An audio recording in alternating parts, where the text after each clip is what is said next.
Chapter 2, Karen Reed returns to court in the civil suit filed against her by her dead boyfriend's family. NBC 10's Molly Levine, live with preliminary hearings leading up to trial. Molly? Gene, there was a conflict in the courtroom from the beginning as one of Karen Reed's attorneys shared what her team plans to allege.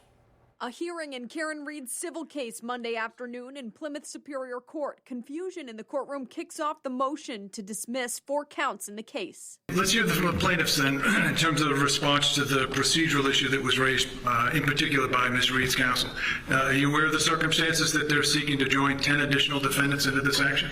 Absolutely not, Your Honor. It's the first notice you've gotten? Reed's team laying out what they plan to allege against state police, investigators, people previously named in the criminal trials, and the town of Canton. But that's the first time the legal team for John O'Keefe's family says they're hearing of it. Of course, I would expect Not how the court system likes this stuff to work, folks. Right, I would expect the courtesy of the meet and confer to at least let me know.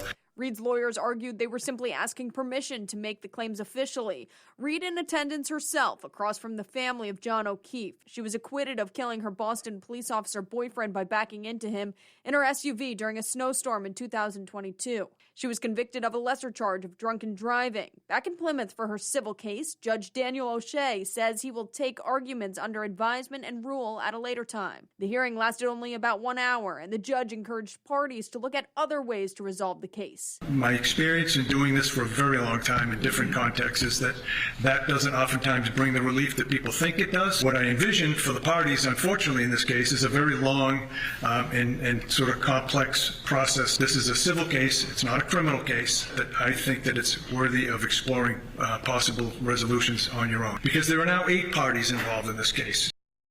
Next status hearing was scheduled for November 21st. I'm live in studio, Molly Levine, NBC 10 News.